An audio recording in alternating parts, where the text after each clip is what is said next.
여러분 안녕하십니까? 이번 시간에는 대만이 해냈다. 자유중국 대만이 해냈다. 김정은의 충격이 극대화될 것이다. 라는 주제로 방송을 해드리도록 하겠습니다. 자유중국 대만이 과연 무엇을 했는지 여러분들에게 가열차게 전달해 드리도록 하겠시오. 정성산 TV를 애청해주고 계시는 대한민국 국민 여러분, 해외 동포 여러분, 해외에 계시는 북한 동포 여러분 반갑습니다. 후원해주시는 모든 분들께 진심으로 감사드리며 광고를 봐주셔서 고맙습니다. 좋아요, 구독, 알림을 가열차게 부탁드리겠습니다. 자유중국 대만이 해내수달에 뭘 해냈느냐? 뭐긴 뭐가 써요. 김정은과 관련된 대북 제재 결의를 위반하고 대만의 기업인들, 나아가서는 대만의 전직 판사가 김정은과 불법 거래를 하던 그 조직을 일망타진했다. 라는 소식입니다. 이 대만의 이 타이베이 지방 법원이 26일 날 뭐라고 발표했느냐? 대북 제재를 위반한 대만인 부자, 그러니까 전직 판사인 아버지와 그의 아들이 북한 하구의 불법 대북 제재 결의를 위반하고 그 이후에도 계속해서 북한의 커넥션, 중국인들과 함께 김정은에게 달러를 상납하던 대만인 브로커, 그러니까 김정은과 북한과의 커넥션이 있는 그 조직을 일망타진했으며 그 핵심 주동자들에게는 드디어 실형이 선고됐다라고 보도했습니다. 이 포커스 타이페이가 소상하게 밝혔는데, 자, 오늘은 대만 소식과 함께 왜 이 대만이 유엔과 미국의 대북 제재 결의에 적극적으로 동참하게 됐는지 그 과정도 소상하게 전달해 드리도록 하겠습니다. 서두에 이야기했던 이 핵심 이야기는 대만 전직 판사와 그의 아들이 김정은과의 커넥션, 그 조직을 일망타진했다라는 26일 날 타이완 뉴스의 소식입니다. 그러나 이런 결과가 하루 이틀에 만들어진 것은 결코 아닙니다. 재작년 2018년 말까지만 해도 대만과 북한은 굉장히 사이가 좋았으며 작년 2019년 초까지만 해도 북한과 대만은 사이가 굉장히 좋았습니다. 비즈 한국이 보도한 자료에 따르면 대만의 북한 투자 바람 일으키는 친북 단체의 정체라는 기사에서 대만은 자유중국으로 불렸고 냉전 시절 반공주의를 공유하는 중요한 동맹국 중 하나였지만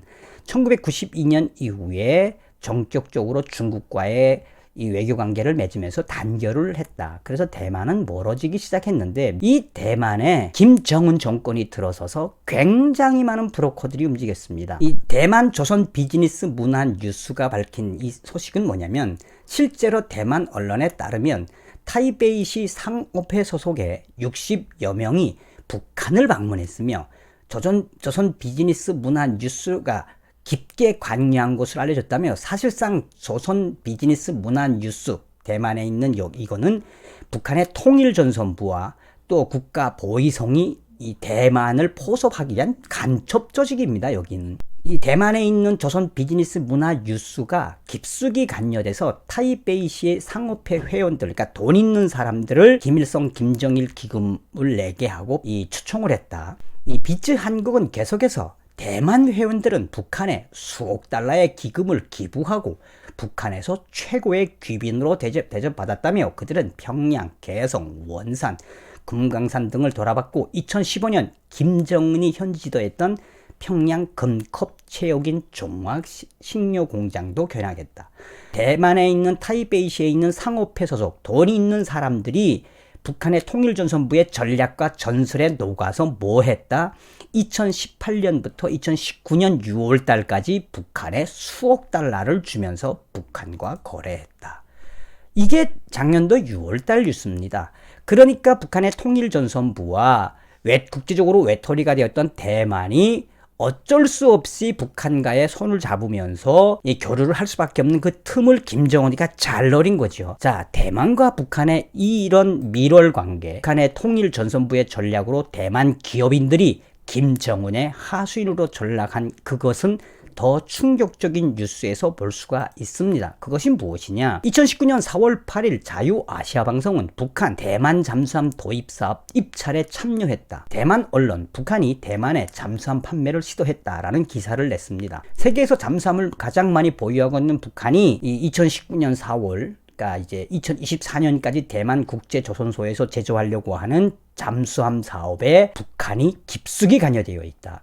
이 북한 잠수함이 대만 잠수함과 잠수함 사업에 참여했다면 사실은 말 다 한 거죠. 그러면서 자유아시아 방송은 대만의 사업가들과 또 중국 브로커들이 북한의 인민 무력성과 해군 사령부와의 가교 역할을 했으며 김정은의 지시에 따라 대만의 기업인들을 포섭하고 나아가서는 대만의 국방력, 대만의 잠수함에 북한 잠수함을 역으로 수출하는 그 입찰에도 당당하게 참여했다라고 자유아시아방송은 전하고 있습니다. 실제로 작년도 초까지 대만은 2024년까지 중국의 그 잠수함을 방어하기 위한 대만 잠수함 사업에 북한과 거래한 것도 맞으며 대만의 잠수함 사업을 일본, 미국, 독일, 하물며 루마니아, 나토와 관련된 국가에까지 손을 내미쳤지만 이 중국에 대한 눈치를 보고 안 해줬습니다. 그러니까 대만의 국방력, 군사력, 특히나 잠수함의 수건사업, 핵잠수함의 수건사업은 점점점 멀어져 가게 된 것입니다.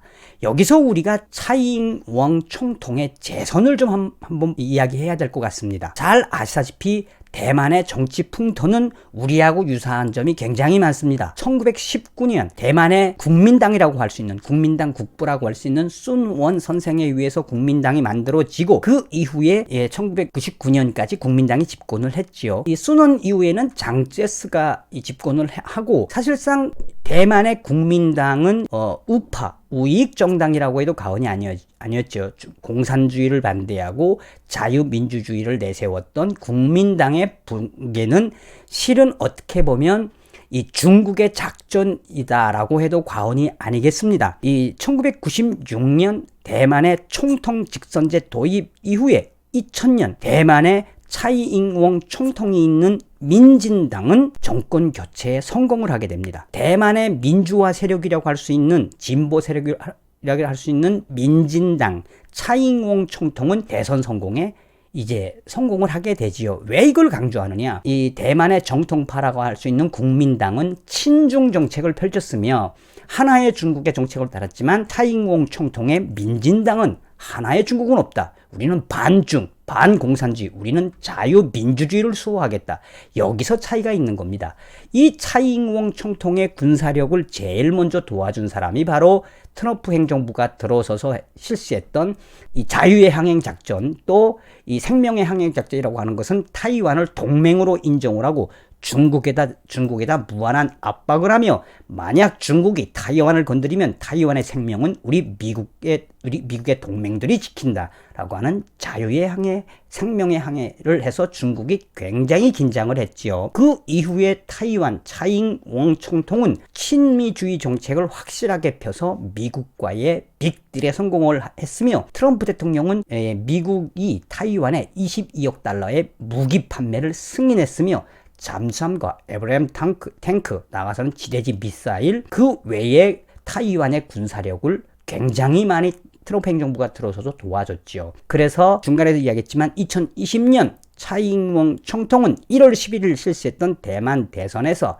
역대 최다의 득표율로 반중의 기치를 내걸고 재선에 성공했으며 득표율 20%를 앞서며 압도적으로 성공을 했습니다. 자, 이러니 대만이 미국이 눈에 가시처럼 여기고 있는 대북 제재 그게 참여 안 할래가 안 할 수가 없죠. 그래서 대만은 이 친북 정책을 가다가 급선회를 한 것은 바로 2018년 19년도입니다. 대만 타이베이 자유중국은 북한과 거래하는 자국민 기업인들을 구물망 작전을 통해서 샅샅이 체포를 했고 대만의 법원에 세우기 시작했습니다.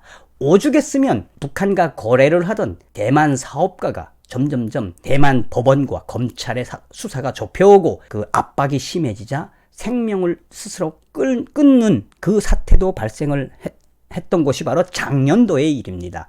자, 왜 그러면 이 과정이 중요하느냐? 북한이 소위 말해서 중국의 위에 앞바다, 내려가서는 남중국. 여기서 북한은 불법 환적 선적을 제일 많이 합니다.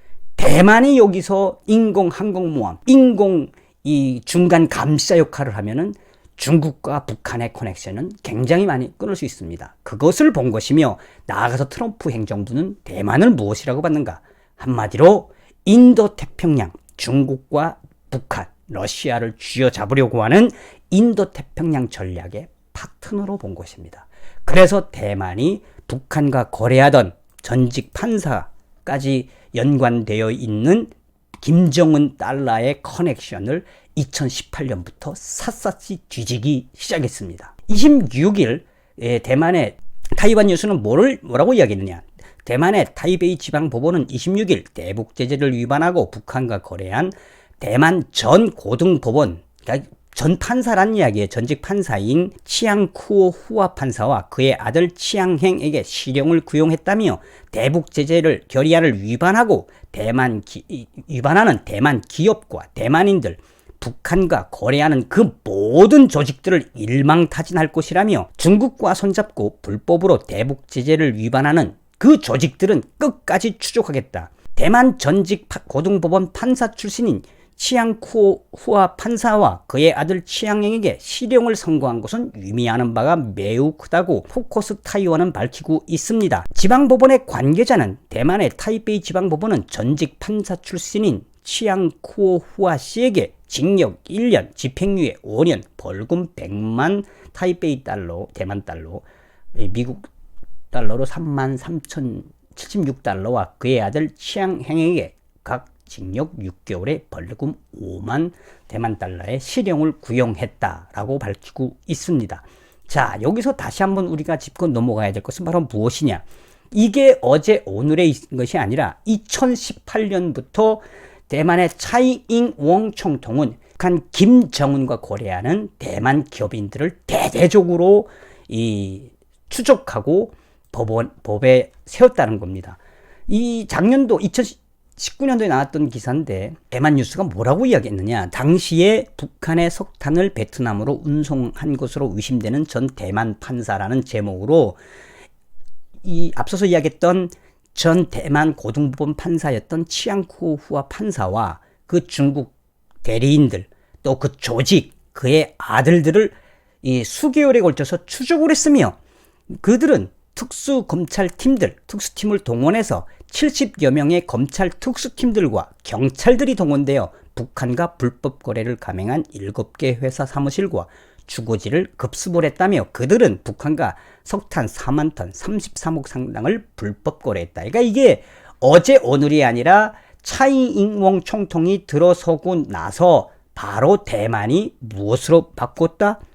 북한을 옥죄이지 않으면 미국의 눈에 들지 못하겠구나 라고 생각했다라는 것입니다.